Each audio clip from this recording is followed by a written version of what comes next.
नमस्कार. मी डॉक्टर यश वेलणकर. आपण लक्ष देण्याचं कौशल्य याविषयीची माहिती घेत आहोत. आपण 5 ज्ञानेंद्रिय जी काही माहिती देतात, जगाची माहिती देतात, त्याकडे लक्ष देऊ शकतो. आपण जे काही काम करतो आहोत, कृती करतो आहोत, त्याकडे लक्ष देऊ शकतो. तसंच आपल्या मनस्थितीकडेही लक्ष देऊ शकतो. लक्ष द्यायला हवं. मनस्थिती म्हणजे काय? मनात सतत विचारांचा प्रवाह चालू असतो. अनेक वेगवेगळ्या पद्धतीचे विचार येत असतात.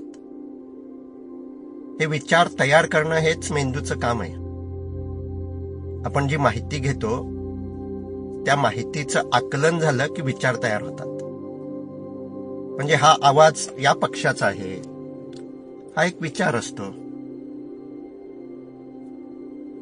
तर असे असंख्य विचार आपल्या मनात येत असतात. याचं कारण आपल्या मेंदूत एकाच वेळी अनेक फाईल्स ओपन असतात. मेंदूत एकाच वेळी अनेक वेगवेगळी कामं चालू असतात. जसे विचार असतात आपल्या मनात, तशाच भावनाही असतात. भावना कोणकोणत्या आहेत?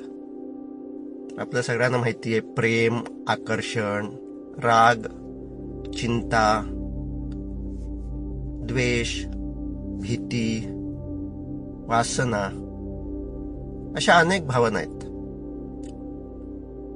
या भावना म्हणजे नक्की काय? तर आपल्या मेंदूमध्ये ज्या अनेक फाईल्स ओपन असतात आणि तिथे विचार निर्माण होत असतात. म्हणजे आपण अशी कल्पना करू की एखाद्या खोलीमध्ये 10-15 माणसं बसली आहेत आणि ती आपापलं काम करतायत. Sample complete. Ready to continue?